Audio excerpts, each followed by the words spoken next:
A Roman legion does not simply vanish. The Roman Empire was built on order, documentation, and repetition. Every movement of its armies was tracked, paid for, recorded, and remembered. Legion names were carved into stone, stamped into bricks, and etched into the memory of the empire itself. A legion was not just a fighting force, it was an institution. And yet, sometime in the early 2nd century AD, one of these institutions disappears as though it had been swallowed by history itself. Legio IX Hispana was not obscure. It had fought for Rome across multiple provinces, earning its reputation through decades of brutal service. These soldiers were veterans of hard campaigns, men who had crushed rebellions and enforced imperial authority where Rome's grip was weakest.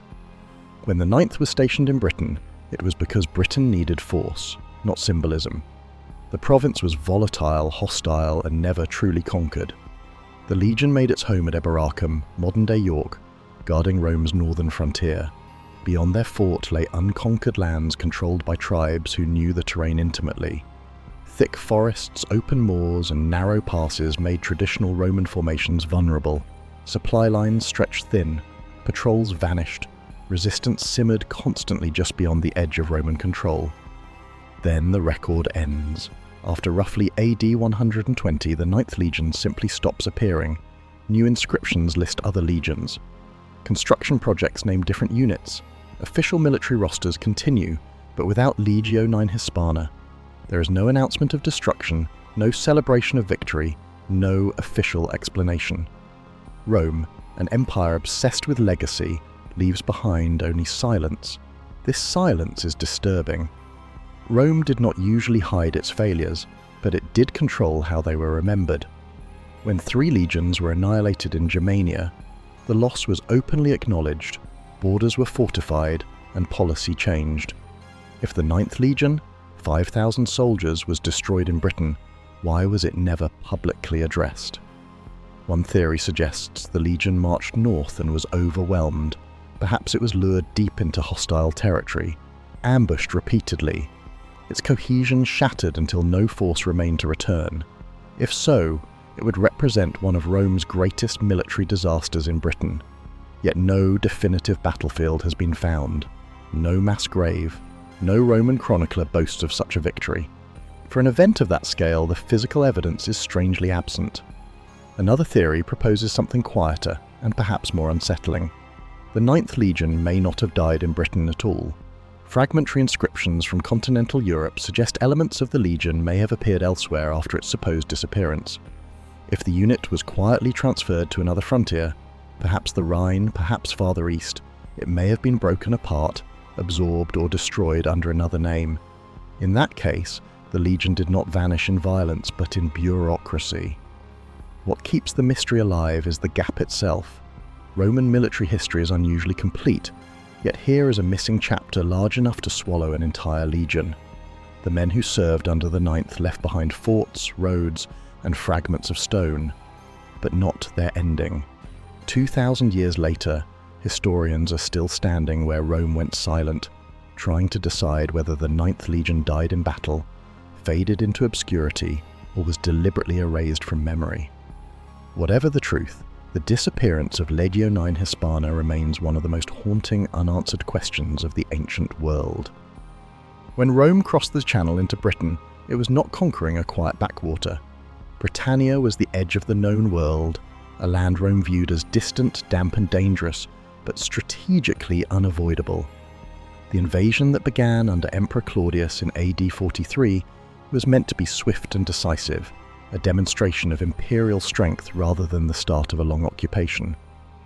Rome expected resistance, but it did not expect how stubborn, fragmented, and endlessly resilient Britain would prove to be.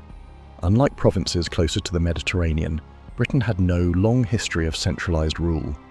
Power was divided among dozens of tribes, each with its own leaders, rivalries, and territories. This made conquest easier in theory, but far more difficult in practice. Rome could defeat one tribe, only to provoke 3 others. Victories were temporary, control had to be constantly enforced, and every Roman fort stood as an island of authority surrounded by uncertainty. At first, Rome advanced confidently. Roads were cut through forests, forts rose along rivers and hills, and legions spread outward from the southeast. But the deeper Roman forces pushed into Britain, the thinner their control became. The landscape worked against them. Thick forests concealed movement. Marshes swallowed supply wagons. Weather eroded morale. Britain did not fight Rome in open fields. It wore the empire down through distance and defiance. The illusion of Roman dominance shattered during the revolt of Boudicca in the early 60s AD. Entire Roman settlements were burned to the ground. Tens of thousands were killed, legions were nearly destroyed. Although Rome eventually crushed the uprising, the lesson was clear. Britain was not subdued. It was occupied. An occupation required constant military pressure. In the decades that followed, Britain became one of the most heavily garrisoned provinces in the empire. Legions like the Ninth were stationed not to expand Roman territory, but to prevent it from unraveling. Forts were built closer together. Patrols became more frequent. Commanders understood that any sign of weakness could trigger rebellion. The north was especially problematic. Beyond Roman-controlled territory lay powerful tribal confederations who rejected Roman authority outright. These groups were not disorganized primitives, as Roman writers often claimed, but experienced fighters who adapted quickly to Roman tactics. They avoided pitched battles, favored ambushes, and struck where Rome was slowest to respond. Every mile northward increased the cost of control. Rome's strategy in Britain was defensive as much as offensive. The empire had limits, even at its height. Resources were finite. Legions stationed in Britain could not be used elsewhere, and Britain consumed men and money without offering the wealth of provinces like Egypt or Gaul. This made every loss in Britain more dangerous politically and militarily. By the early 2nd century, Rome stood at a crossroads. Expansion had slowed. Consolidation was the priority. Emperors were less interested in glory at the fringes and more concerned with stability across the empire. Britain, distant and volatile, became a test of whether Roman power could be sustained indefinitely, or whether it would eventually break under its own weight. It was into this environment that Legio IX Hispana operated, not as conquerors, but as wardens of an uneasy frontier. Every march beyond the forts carried risk. Every patrol tested Rome's authority. Britain was not just another province, it was a proving ground, where Roman discipline met the limits of empire. And it was here at the edge of the Roman world that one of its legions would vanish. The Ninth Legion was not an afterthought in Rome's military machine. It was one of the empire's older legions, forged in the final violent years of the Roman Republic and carried forward into the age of emperors. Its origins likely trace back to the civil wars of Julius Caesar, when Rome's armies were locked in a struggle not against foreign enemies, but against themselves.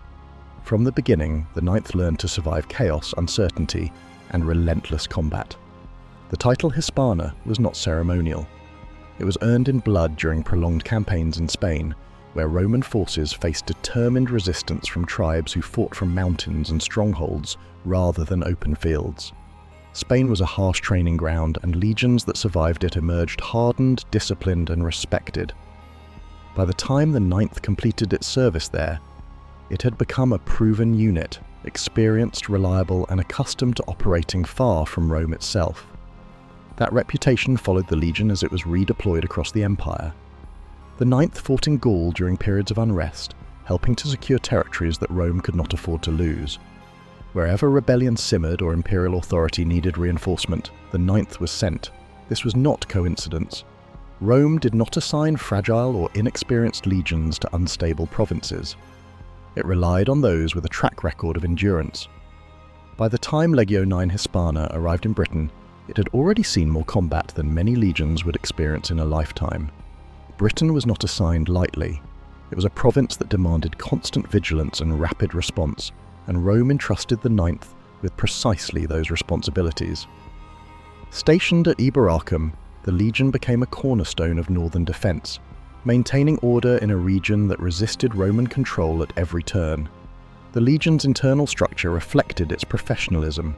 It was composed of career soldiers, led by experienced centurions and senior officers who understood frontier warfare. Commanders rotated, but the institutional memory of the unit remained. The Ninth adapted to Britain's terrain, modifying tactics to deal with ambushes, raids, and long patrols beyond fortified zones. This adaptability further cemented its standing as a capable and dependable force. The Legion also left its mark physically. Brick stamped with its insignia, construction inscriptions, and fortifications across Britain attest to its presence and labour. These were not the traces of a unit in decline. They reflect organisation, investment, and permanence. Rome was building for the long term, and the Ninth was part of that plan. Its reputation extended beyond the battlefield. Within the Roman military hierarchy, the Ninth was considered seasoned rather than expendable. New legions were often used as buffers or experimental forces. Veteran legions were preserved and deployed strategically. The Ninth belonged firmly in the latter category. Losing it would not have been a minor inconvenience. It would have been a serious blow to Rome's operational strength in the province. That is what makes its disappearance so difficult to reconcile. Weak legions were disbanded openly. Units that suffered heavy losses were restructured or merged, often leaving administrative traces. But a legion like the Ninth, with decades of service and an established role, should have left a clear record of its fate. Instead, it leaves behind only fragments, enough to confirm its importance, but not enough to explain its end. Even the commanders associated with the Ninth fade from view. Officers who led legions typically went on to prominent careers, their service commemorated in inscriptions and biographies. Yet several commanders linked to the Ninth vanish from the record at roughly the same time as the unit itself. This coincidence deepens the mystery, suggesting that whatever happened to the Legion may have been sudden, violent, or deliberately obscured. The Ninth Legion mattered because it was trusted. It mattered because it had survived where others had failed. And it mattered because Rome did not easily replace such units. When the Ninth disappears, it is not just the loss of soldiers. It is the loss of experience, cohesion, and institutional memory that had taken generations to build. To understand the disappearance of Legio IX Hispana, one must first accept this. Rome did not lose amateurs on the frontier. It lost professionals, and that makes the silence surrounding their fate all the more unsettling. By the late 1st century and into the early 2nd, Roman Britain existed in a constant state of controlled tension. On the surface, the province appeared organised, roads stretched across the countryside, forts dotted the landscape, and Roman law was enforced in growing towns. But beneath that appearance of order lay instability that never truly disappeared. Britain was not a province at peace. It was a province being managed, held together by garrisons and the threat of force. Tribal resistance never fully ended. Some groups cooperated with Roman authorities, benefiting from trade and protection, but others remained openly hostile. These tribes did not challenge Rome in open battle unless they had no other choice. Instead, they relied on raids, sabotage, and ambushes, targeting supply lines and isolated outposts. Roman patrols could disappear without warning, and entire regions could erupt in unrest, seemingly overnight. The north was the greatest concern. Beyond the established forts lived confederations of tribes who viewed Roman presence not as governance, but as occupation. These groups had decades of experience fighting Roman forces and had learned to exploit their weaknesses.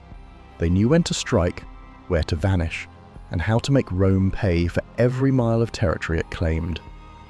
Supplying the legions stationed in Britain was a constant struggle. Most provisions arrived by sea, then travelled inland along roads that had to be defended continuously. A disrupted supply line could cripple an entire garrison. Harsh weather worsened the problem. Flooded roads, impassable terrain, and long winters slowed movement and strained morale. The farther north a legion operated, the more vulnerable it became. Roman commanders understood these risks. They requested reinforcements, rotated units, and reinforced forts, but the reality was unavoidable. Britain consumed resources faster than it produced them. Unlike wealthy provinces, Britain offered little to offset the cost of occupation. Every soldier stationed there was one less soldier available elsewhere in the empire. Political pressure added another layer of instability. Rome's emperors expected results: order, taxes, and visible control. Local governors were judged by their ability to maintain stability, which sometimes led to aggressive campaigns meant to demonstrate authority rather than achieve lasting security. These operations pushed legions into dangerous territory, often beyond reliable support. By the early 2nd century, unrest in the north intensified. Archaeological evidence suggests increased fortification and military activity, indicating Rome was responding to growing threats. New units arrived, defensive strategies shifted. The province was bracing for conflict, not celebrating peace. It was within this fragile, volatile environment that Legio IX Hispana operated during its final years in Britain. The legion was tasked with holding a line that was constantly under pressure, maintaining control in regions that resisted at every opportunity. Every decision carried risk. Every movement beyond the forts tested the limits of Roman power. When the 9th Legion disappears from the record, it does so against this backdrop of rising tension and unresolved conflict. Britain was already strained, its frontier unstable, its supply lines vulnerable. Whatever happened to the legion did not occur in isolation. It happened in a province on the brink. When historians try to trace the fate of the 9th Legion, they are forced to rely on what Rome valued most: records carved into stone, stamped into clay, and preserved through bureaucracy. Unlike legends or later chronicles, these fragments represent the last moments when Legio IX Hispana can be proven, beyond speculation, to have existed. And those moments are surprisingly few. The clearest evidence places the 9th Legion firmly in Britain at the start of the 2nd century AD. Inscriptions recovered from Eboracum, modern-day York, record the legion's presence there during the reign of Emperor Trajan. These inscriptions commemorate construction work, fortifications, buildings, and infrastructure projects completed by the 9th.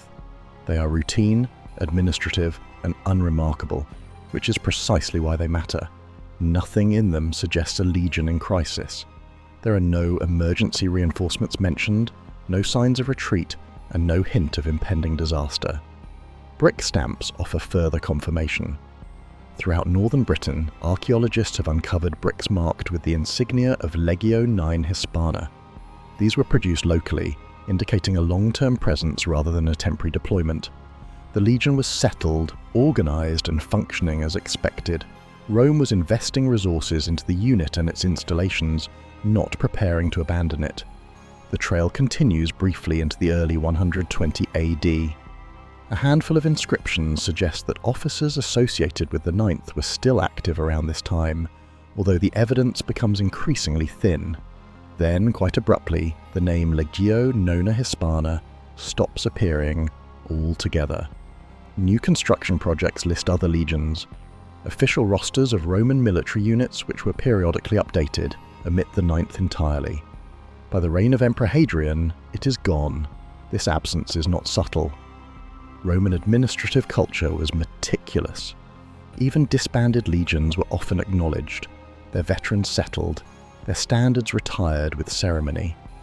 If a legion was destroyed, Rome usually responded visibly, reorganizing defenses, appointing new commanders, and documenting changes in military structure. In the case of the 9th, none of this is recorded. One of the most telling pieces of evidence comes from comparisons rather than direct mention. When later historians list the legions of the empire, they include those stationed on the Rhine in the east and along the Danube, but never the 9th. Its number is not reused, suggesting the loss was significant enough to leave a lasting gap. Rome avoided recycling legion numbers associated with disasters, an unspoken acknowledgement of failure. There are also administrative silences that speak volumes. No surviving document records a formal transfer of the 9th from Britain to another province. No veteran settlements explicitly tied to the legion have been identified after its disappearance. No commemorative inscriptions honour fallen soldiers of the 9th in large numbers. For a unit of its size and importance, this level of erasure is extraordinary. Some scholars argue that fragmentary inscriptions found on the European continent hint that parts of the 9th may have been redeployed before disappearing entirely. But these references are ambiguous and contested. None explicitly state that the legion, as a cohesive unit, continued to exist. At best, they suggest that remnants, or officers once associated with the 9th, may have survived beyond Britain. What Rome officially acknowledged then is almost nothing.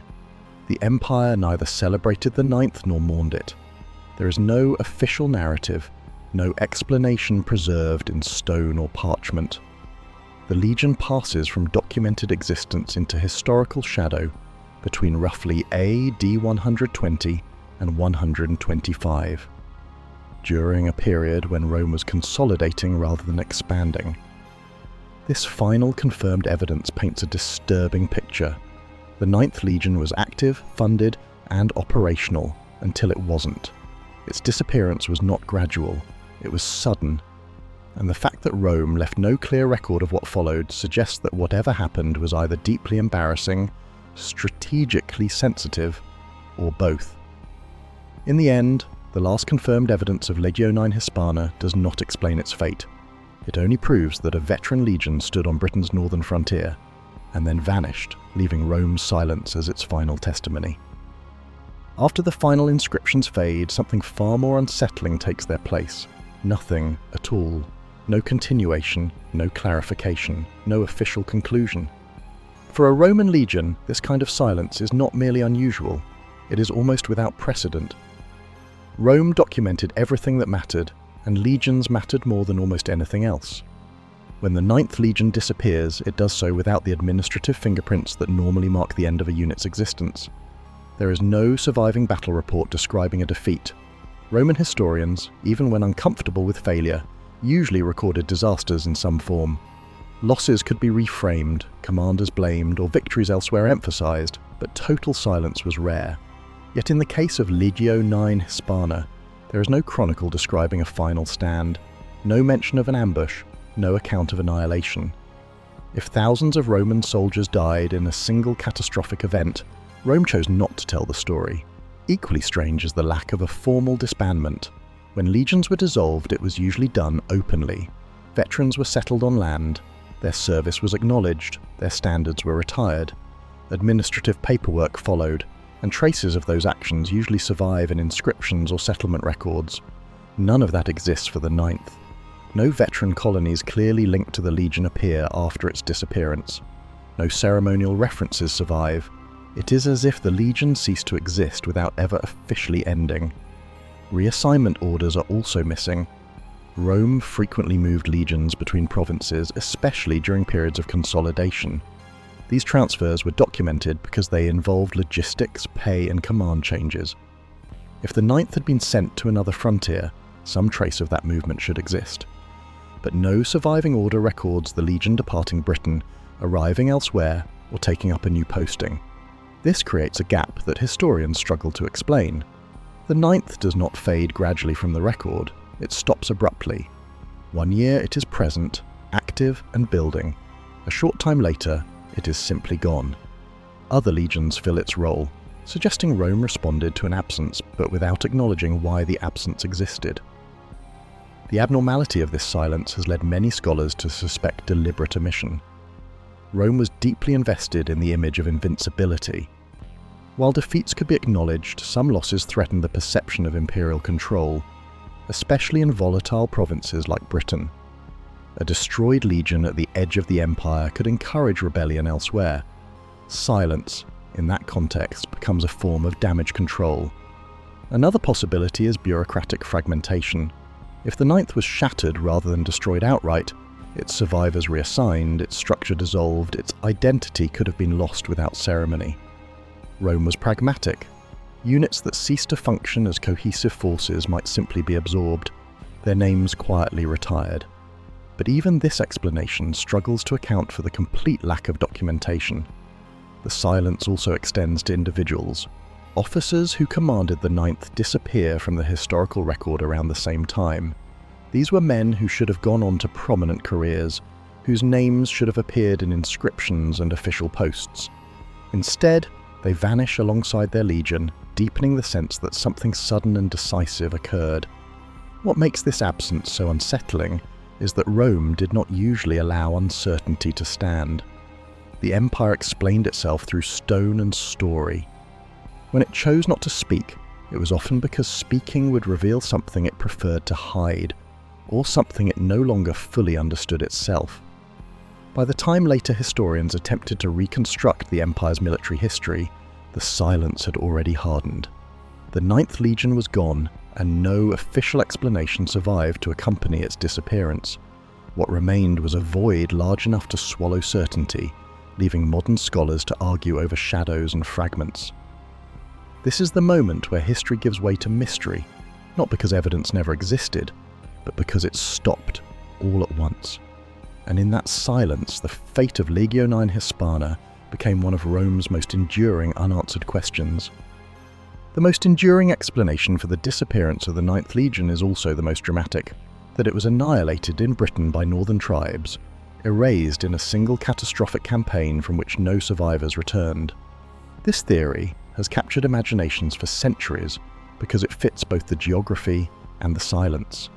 Britain was dangerous. Rome had underestimated it before, and history offered precedents for legions being wiped out far from help.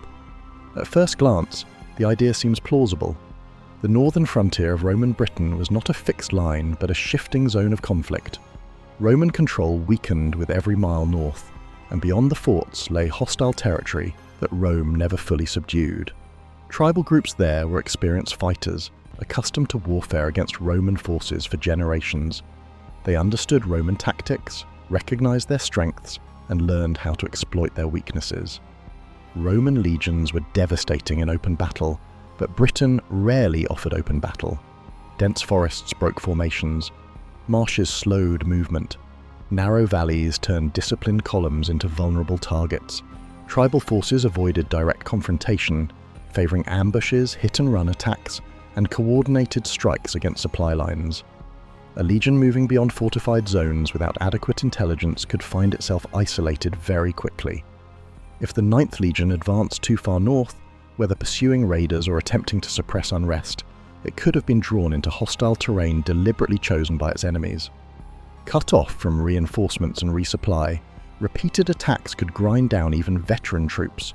Roman discipline could fail when formations collapsed, morale faltered, and command structure broke under constant pressure. There were precedents for this kind of disaster. The destruction of Roman legions in Germania a century earlier proved that even Rome's best troops could be annihilated under the wrong conditions. That defeat haunted Roman military thinking for generations. Britain, with its forests and unpredictable enemies, posed similar dangers. But the massacre theory raises serious problems. An entire legion did not disappear quietly. 5,000 soldiers carried weapons, armor, and equipment that would leave unmistakable traces. Mass graves, battle debris, or concentrated archaeological evidence should exist somewhere in northern Britain if such a destruction occurred. Despite extensive excavation, no site has conclusively been identified as the grave of the Ninth Legion. There is also the problem of silence in Roman and tribal sources. Rome's enemies were not shy about celebrating victories. A destroyed legion would have been a triumph worth boasting about. Yet no surviving account from Britain's tribes records such an achievement. Even Roman writers, who often reshape defeats, usually acknowledge disasters in some form. In this case, there is nothing. That absence forces historians to consider motive. Would Rome erase a defeat of this magnitude? Possibly, but only under specific circumstances. A destroyed legion in Britain could undermine Roman authority across the province, encouraging rebellion and resistance. Public acknowledgement might signal weakness at a time when the empire was focused on stability rather than expansion. Silence could be a strategic choice. Still, Rome rarely erased disasters entirely. Even humiliating defeats were eventually recorded, studied, and remembered. The complete absence of acknowledgement suggests either a very unusual decision or that the event did not unfold as a single catastrophic battle. Some scholars argue for a middle ground. Rather than a sudden annihilation, the Ninth may have suffered severe losses over time, ambushes, skirmishes, attrition, until it ceased to function as a cohesive unit. In that case, there would be no single battlefield to discover, only scattered evidence absorbed into the landscape and history itself. The massacre theory endures because it explains the drama and the silence in one stroke. A legion destroyed so completely that Rome chose not to speak of it. Yet the lack of physical and textual evidence prevents it from being accepted as fact. It remains a powerful possibility, but one built more on what might have happened than on what can be proven. What is clear is that Britain was capable of killing a legion. Whether it actually did so remains one of history's most unsettling unanswered questions.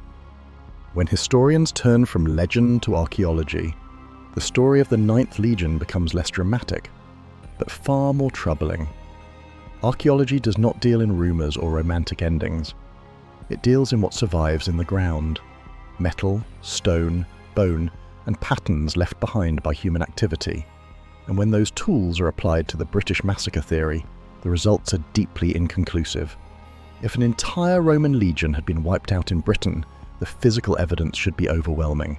5,000 legionaries carried enormous amounts of material: armour, weapons, helmets, shields, spearheads, belt fittings, coins, tools, and personal items would have been scattered across a battlefield. Roman military engagements, even smaller ones, leave dense archaeological signatures.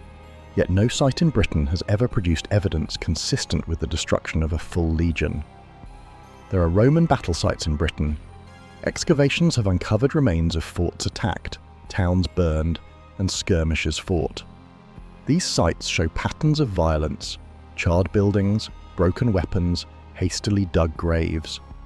But none approach the scale required to account for the disappearance of Legio IX Hispana. There is no mass burial containing thousands of Roman soldiers, no concentration of equipment that suggests a sudden, catastrophic defeat. This absence is striking because Roman legions did not simply disappear into the landscape. Even when bodies were stripped or buried by enemies, metal survived. Iron corrodes slowly, and bronze lasts even longer. Helmets and armour fragments tend to cluster where fighting was fiercest. The lack of such clusters strongly suggests there was no single moment where the Ninth Legion was annihilated in Britain. Archaeologists have also examined Roman supply depots and forts for signs of abrupt abandonment.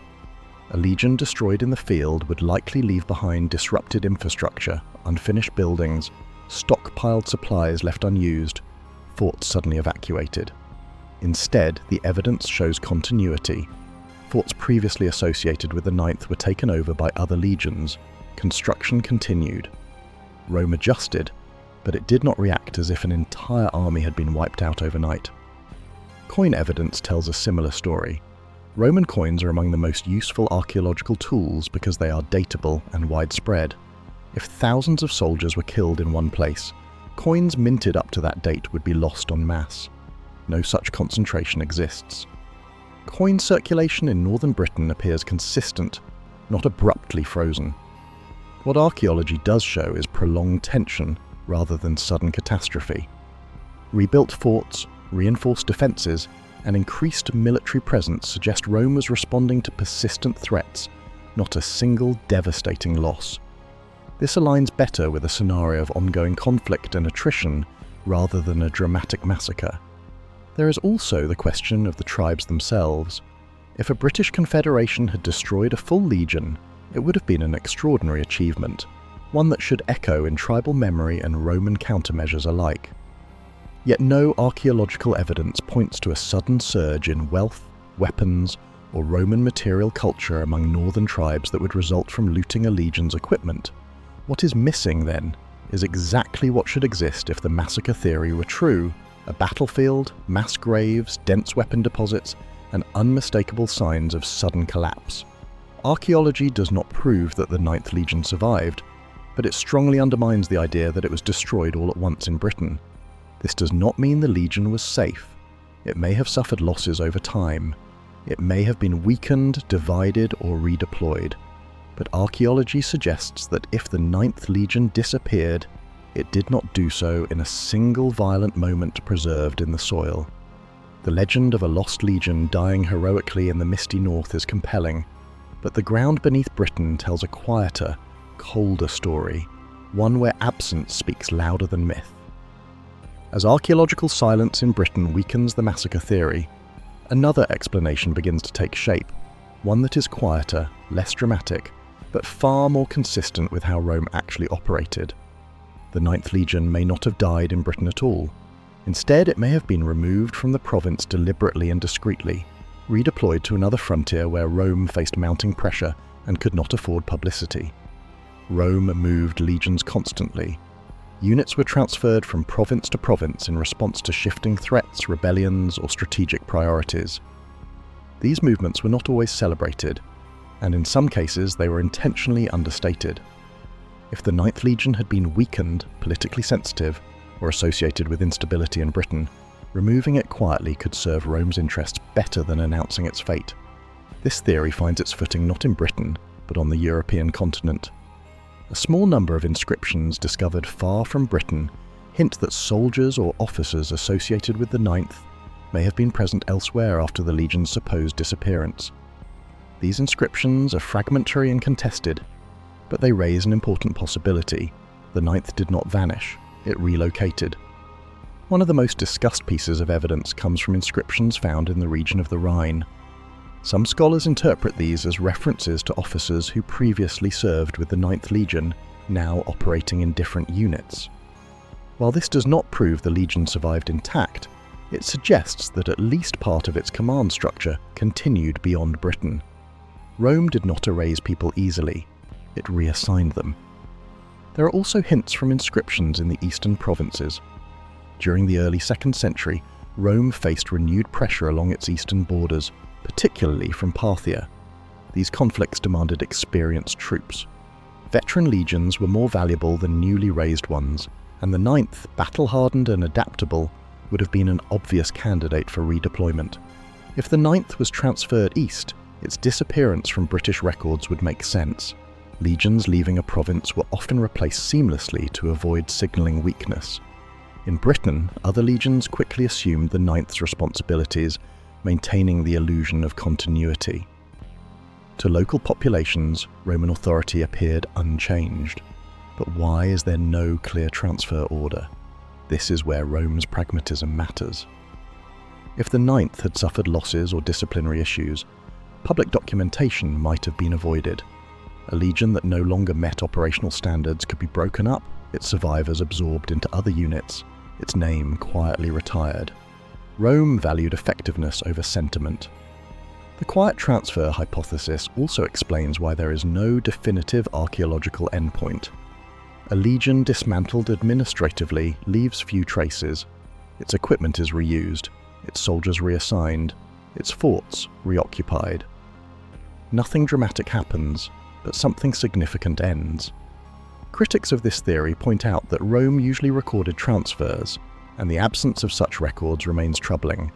Yet the Roman record is not complete, and what survives often reflects what Rome wanted remembered. A quiet redeployment followed by dissolution elsewhere could easily fall through the cracks of history. This theory does not claim certainty. It does not offer a dramatic battlefield or a heroic last stand. Instead, it presents a bureaucratic disappearance, one consistent with an empire that preferred stability over transparency. The Ninth Legion may not have been destroyed in a single moment. It may have been absorbed, fragmented, and lost across multiple fronts. If so, the disappearance of Legio IX Hispana was not an accident, it was a decision. If the Ninth Legion did not die in Britain, then its trail may lead thousands of miles in the opposite direction, toward Rome's most dangerous and least predictable rival. To the east lay Parthia, a powerful empire that Rome never fully conquered and never stopped fearing.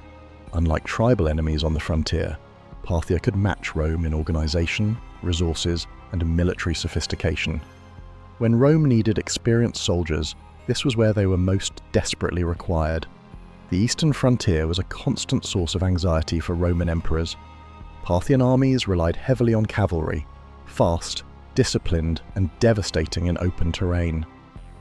Roman legions built around heavy infantry struggled against hit-and-run tactics perfected over centuries. Earlier disasters, such as the annihilation of Crassus's army at Carrhae, had proven that Roman discipline alone was not enough in the east. Veterans were essential. By the early 2nd century, Rome's eastern borders were under renewed strain. Political instability in Parthia created both opportunity and danger. Roman emperors could not ignore the region, but any campaign risked escalation into a full-scale war. Quietly reinforcing the eastern legions with experienced units would have been a logical move, especially with legions whose public presence elsewhere had become inconvenient. This is where the Ninth Legion fits uncomfortably well. Legio IX. Hispania was battle-hardened, adaptable, and accustomed to difficult terrain. If the legion had been withdrawn from Britain, redeploying it east would make strategic sense. Britain required containment, the east demanded survival. Yet, if the Ninth was transferred to Parthia, Rome may have had reasons not to advertise the move. Publicly shifting a legion from Britain could signal weakness in a volatile province. A quiet redeployment avoided that perception. There is also the possibility that the Ninth met its end in the east. Roman losses against Parthia were politically sensitive. Defeats there did not involve rebellious barbarians, but a rival empire, one that Rome struggled to dominate. Losing a legion in such a conflict could undermine imperial prestige far more than a loss on a distant frontier. If the Ninth Legion was destroyed in the east, its disappearance would be easier to obscure. Campaigns were complex, records fragmented, and blame diffuse. A legion absorbed into a failed eastern expedition might vanish administratively, its identity dissolved into broader military reforms, or quietly erased to preserve the illusion of control. Some scholars point to the absence of the Ninth during Hadrian's reign as significant. Hadrian abandoned expansion in favour of consolidation, particularly in the east. If a legion had been lost during earlier eastern operations, acknowledging that loss would contradict the narrative of restored stability. Silence would serve policy better than transparency. Unlike Britain, the eastern provinces were densely layered with military units. Equipment could be recovered, survivors reassigned, command structures reshuffled. A legion could disappear without leaving a clean archaeological footprint, especially if it was dismantled gradually rather than destroyed outright. There is no definitive inscription stating that Legio IX Hispana fought in Parthia, but absence is consistent with a pattern already established. Wherever the Ninth went after Britain, Rome did not preserve the record, and if that destination was the east, where failure carried the greatest political cost, the motivation for silence becomes clearer. The Parthian theory does not offer a romantic ending. It offers something more Roman, a legion moved like a piece on a strategic board, expended where necessity outweighed memory, and forgotten when its name became inconvenient. If the Ninth Legion died in the east, it did so far from the misty forests of Britain and far from the stories later generations would tell. Not every Roman legion met its end in battle. Some disappeared in a far less dramatic way, through paperwork, restructuring, and quiet decisions made far from the frontier. When historians step back from theories of massacre and distant wars, they are left with a more bureaucratic possibility. The Ninth Legion may have been destroyed slowly, disbanded deliberately, or renamed out of existence after suffering losses Rome preferred not to advertise. The Roman army was pragmatic above all else. Legions were tools, not symbols, and when a tool no longer functioned properly, it was altered or discarded. Units that took heavy casualties could be reinforced, merged, or quietly dissolved. Rome rarely clung to tradition at the expense of effectiveness. If Legio IX Hispana had been weakened beyond repair, whether through attrition in Britain or costly campaigns elsewhere, administrative solutions would have been inevitable. There were precedents for this kind of disappearance. Several legions that suffered catastrophic losses were never formally ended in dramatic fashion. Instead, their survivors were redistributed, their command structures dismantled, and their identities quietly retired. Rome avoided reusing legion numbers associated with failure, not out of sentimentality, but because those numbers carried reputational weight. A legion name remembered for disaster undermined morale. This practice helps explain why the ninth number is never reassigned. Rome preferred to let certain designations fade rather than resurrect them. Silence was not an admission of defeat, but a method of control over memory, narrative, and institutional confidence. Absorption into another unit was especially common after heavy losses. Soldiers were valuable, names were not. Veterans from a depleted legion could be reassigned to reinforce others, spreading experience where it was most needed. Once dispersed, the original legion effectively ceased to exist, even if its men continued to fight under different standards. No single moment marked the end, only a gradual administrative erasure. Renaming was another option. In some cases, legions were reorganized under new titles to reflect changing roles or to distance them from past failures. This allowed Rome to preserve manpower while abandoning an inconvenient legacy. If the ninth underwent such a transformation, its disappearance would be less a mystery and more a deliberate reset. Critics of this theory argue that Rome usually left clearer administrative traces when legions were reorganized, but the Roman record is incomplete, and what survives is often selective. Documents that reflected poorly on leadership or policy were not always preserved. Administrative silence does not mean nothing happened. It may mean the outcome was deemed unworthy of commemoration. Comparisons with known military disasters reinforce this possibility. After Teutoburg Forest, Rome responded publicly because the defeat reshaped imperial policy. But lesser, more ambiguous losses were handled quietly. Units disappeared without monuments. Their histories reduced to footnotes or lost entirely. The Ninth Legion fits this pattern disturbingly well. What makes the administrative explanation compelling is how ordinary it is. No heroic last stand, no forgotten battlefield, just decisions made by officials balancing manpower, morale, and politics. The Ninth Legion may not have been erased by enemies, but by Rome itself. If that is true, then the mystery of Legio IX Hispana is not about how it died, but how Rome chose to forget it. The empire that recorded everything also knew when silence served it better than truth.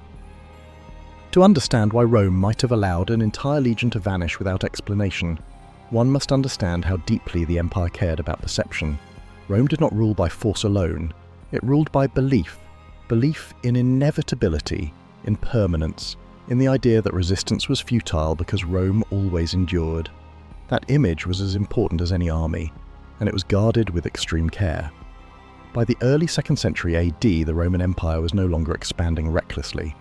Under emperors like Trajan and Hadrian, the focus shifted from conquest to consolidation. The borders were vast, expensive, and difficult to defend. Stability mattered more than spectacle. In this political climate, the loss of a legion was not just a military problem, it was a narrative threat. A lost legion could inspire rebellion. Provinces on the edge of Roman control watched the centre closely for signs of weakness. News of a destroyed legion in Britain or the East would travel faster than official statements, emboldening tribes and rival powers alike. Rome understood this. Sometimes the most effective response to bad news was to ensure it never became news at all. Silence, in this context, becomes strategy. Roman emperors were acutely aware of how military failures reflected on their authority. Victories were attributed directly to the emperor's wisdom and leadership. Defeats, however, carried dangerous implications. A failure suggested divine disfavor, poor judgment, or declining power, none of which an emperor could afford. Allowing a legion's fate to remain unexplained avoided assigning blame. This was especially true in provinces like Britain. The island was already known to be troublesome. A public acknowledgement that a veteran legion had been lost there could reinforce the perception that Rome's grip was slipping. It could also raise uncomfortable questions in the Senate about why so many resources were being spent to maintain control of a distant, unprofitable province. There was also the matter of precedent. Rome had learned from past disasters. After Teutoburg Forest, the empire never fully recovered psychologically. That defeat reshaped Roman policy for generations. Emperors remembered how quickly confidence could collapse. Allowing another lost legion to dominate public discourse was a risk Rome was unlikely to take again. Hadrian's reign in particular emphasizes this mindset. He abandoned expansion, reinforced borders, and focused on internal stability. Acknowledging the loss of a legion would undermine that narrative of control and careful management. Silence aligned better with the image of an empire calmly securing its frontiers. Rome also controlled history itself. Official records, inscriptions, and monuments were not neutral. They were curated. Events that did not serve Rome's long-term interests were minimized, reframed, or omitted entirely. The absence of information about the Ninth Legion may not indicate confusion, but intent. This does not mean Rome successfully erased the truth. Fragments survived. Inscriptions, gaps in rosters, and archaeological inconsistencies still point to something that went wrong. But Rome ensured that whatever happened never became a defining story. In that sense, the disappearance of Legio IX Hispana may be one of Rome's quietest victories, not over an enemy, but over memory. By refusing to explain, Rome prevented the loss from becoming a symbol of decline. The empire moved on, other legions took the Ninth's place, and the machinery of power continued to function. For historians, that silence is frustrating. For Rome, it may have been essential. When historians attempt to reconstruct the fate of the Ninth Legion, they quickly encounter a problem more frustrating than missing evidence: conflicting interpretations of what little evidence exists. The disappearance of Legio IX Hispana sits at the intersection of ancient silence, later assumptions, and modern debate, with no single source able to settle the matter. As a result, the mystery has become one of the most contested questions in Roman military history. Ancient chroniclers are the first obstacle. Roman historians such as Tacitus and Cassius Dio were selective in what they recorded. They focused on political intrigue, imperial actions, and major wars, often leaving provincial details vague or incomplete. Tacitus, in particular, writes extensively about Britain, yet never mentions the destruction or removal of the Ninth Legion. This absence has been interpreted in two opposing ways. Either the event was too insignificant to mention, or it was too damaging to record openly. Later Roman historians complicate matters further. By the time comprehensive lists of legions appear, such as those compiled in the 3rd and 4th centuries, the 9th is already gone. These lists confirm absence but offer no explanation. They reflect institutional memory, not investigative history. What Rome remembered officially is not necessarily what happened, it is what survived the filtering process of time, politics, and preservation. Medieval and early modern scholars added another layer of confusion. Working with limited texts and often influenced by dramatic storytelling, they favoured catastrophic explanations. The idea of a legion annihilated by barbarians at the edge of the world fit neatly into popular narratives about Rome's limits and eventual decline. Over time, speculation hardened into assumption, repeated so often that it acquired the weight of fact. Modern scholars have attempted to strip away that legacy, but consensus remains elusive. Archaeologists point to the lack of physical evidence for a massacre in Britain. Epigraphers analyse inscriptions, arguing over fragmentary names and dates that may, or may not, connect to the 9th. Military historians debate whether Rome would ever erase a disaster completely, or whether bureaucratic dissolution better explains the silence. Some scholars argue that the legion survived longer than traditionally believed, citing continental inscriptions that suggest continuity. Others dismiss these as coincidental or misinterpreted, warning against projecting conclusions onto ambiguous data. Each camp accuses the other of overreaching, either by clinging to romantic disaster narratives or by downplaying the significance of Rome's silence. The core problem is methodological. Ancient history relies on incomplete records, and absence of evidence is not evidence of absence. Yet too much weight placed on silence risks turning speculation into certainty.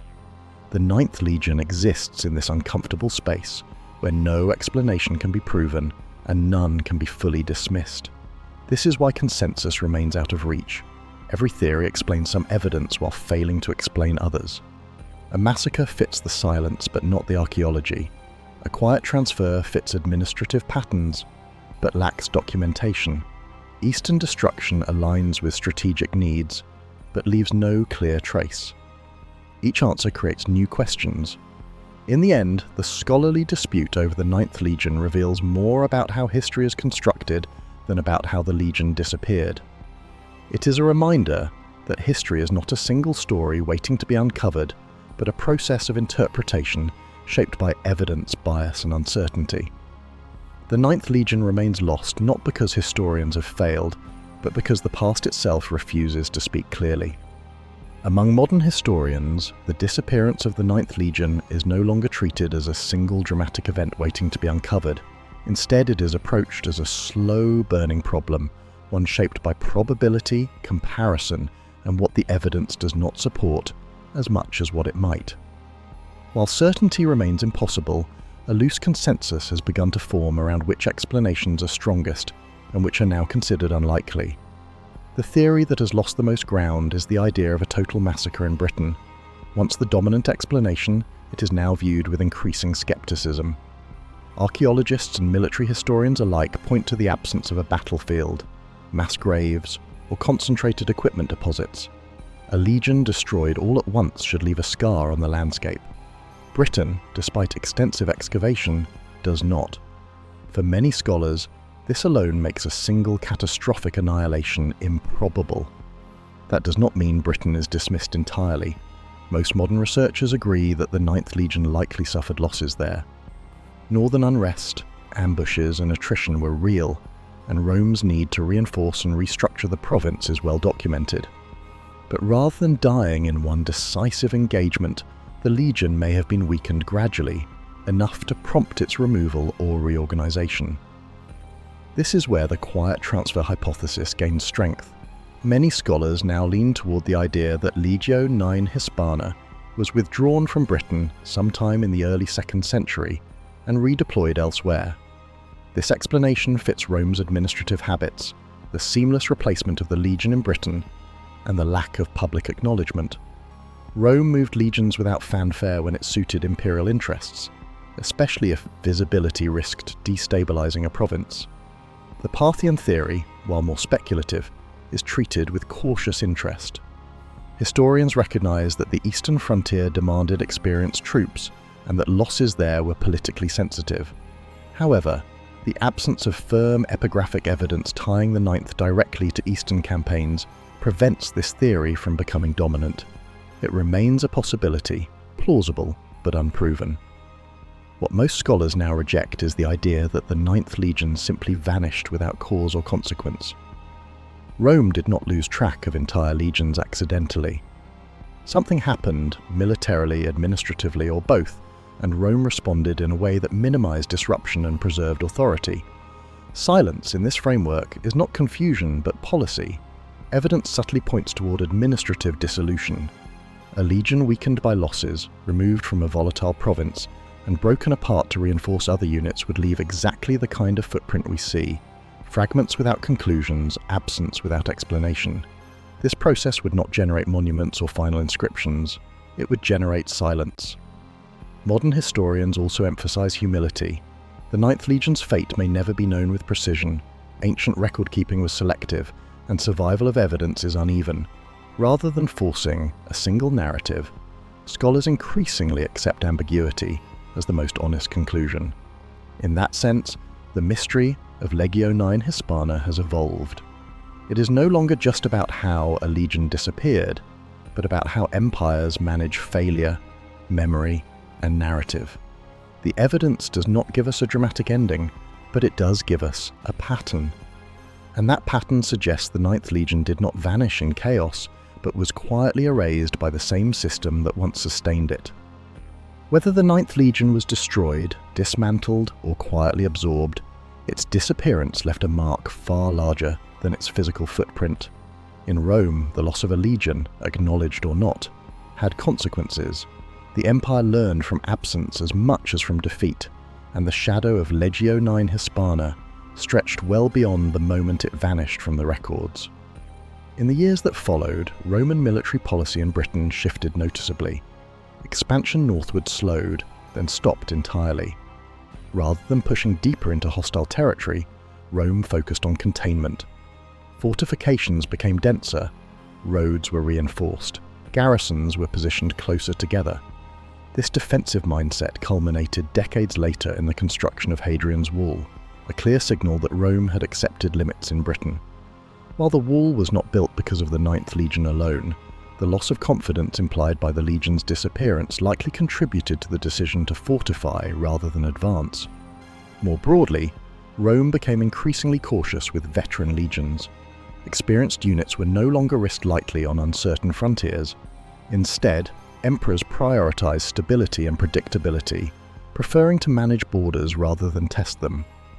The empire's military posture shifted from aggressive conquest to controlled defense, especially in regions that offered little economic return. Beyond policy, the Ninth Legion left a powerful psychological legacy. Its disappearance became a quiet warning embedded in Roman military culture, a reminder that even the most disciplined units could be undone by geography, politics, or miscalculation. Rome rarely spoke of the Ninth, but its absence influenced decisions all the same. Outside Rome, the mystery took on a life of its own. Medieval chroniclers, working with incomplete sources, transformed silence into drama. The idea of a legion swallowed by the wild edges of the world resonated deeply, fitting neatly into narratives about the limits of empire. Over time, speculation hardened into legend.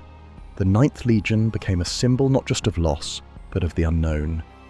In the modern era, the Disappearance inspired novels, films, and popular history, often favouring the most dramatic interpretation, a doomed march into hostile territory from which no one returned. These stories captured the imagination because they framed Rome, usually portrayed as unstoppable, as vulnerable. The Ninth Legion humanized the empire by showing that even Rome could lose control of its own narrative. For historians, the Ninth Legion became a case study in uncertainty. It forced scholars to confront the limits of evidence and the dangers of assumption. Every generation revisited the mystery with new tools: archaeology, epigraphy, comparative analysis, yet no definitive answer emerged. Instead, the mystery endured, reshaped by each new interpretation. This endurance is itself the Legion's legacy. Legio IX Hispana became immortal, not through victory, but through absence. Its story survives precisely because it lacks an ending. In a civilization obsessed with monuments and memory, forgetting became the most powerful act of all. The Ninth Legion reminds us that history is not only written by those who record events, but also by what they choose to omit. Somewhere between Rome's desire for control and the chaos of its frontiers, a legion disappeared, and in doing so, left behind one of the ancient world's most haunting questions. In the end, the disappearance of the Ninth Legion remains exactly what Rome left behind: a question without an answer. No battlefield crowned with certainty, no final inscription carved in stone, just a space in the record where a legion should be. For an empire that prided itself on order, memory, and control, that absence is striking, and perhaps it is the most revealing clue of all. Rome understood the power of history. Emperors knew that what was remembered shaped what was believed. Victories were immortalized, defeats reframed, and inconvenient truths allowed to fade. The Ninth Legion may have been a casualty of that process, not just of war, but of narrative. Somewhere between propaganda and loss, Rome chose silence, and that silence became permanent. What makes this mystery endure is not simply the lack of evidence, but the discipline behind the omission. Rome did not forget accidentally, it forgot selectively. The empire moved forward, reassigned legions, strengthened borders, and continued to function as if nothing had gone wrong. To the outside world, Roman power remained intact. To history, however, something was missing. 2,000 years later, scholars still circle the same fragments: weathered inscriptions, broken bricks, empty roster lines. Each generation hopes to be the one that finally solves the riddle, and each generation comes to the same conclusion: that certainty may be impossible. The Ninth Legion sits at the edge of what history can know, where documentation ends and interpretation begins, yet the mystery itself has value. It reminds us that even the greatest systems leave blind spots, that power does not guarantee transparency. That absence can be intentional. The Ninth Legion teaches us that history is not just a record of events, but a product of choices, about what to preserve, what to explain, and what to leave unsaid. In that way, Legio IX Hispana never truly vanished.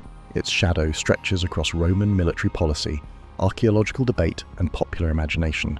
It lives on as a warning, a puzzle, and a challenge. Not every story ends neatly, not every loss is acknowledged, and not every question is meant to be answered. The Ninth Legion may be gone, but its absence still speaks. Hey everyone, it's Jimmy here. If you enjoyed this deep dive into one of history's greatest unsolved mysteries, make sure to check out the other videos on the channel. Like and subscribe for more stories where myth meets evidence, and share this with someone who loves ancient history. Because sometimes, the most fascinating stories are the ones history refuses to finish.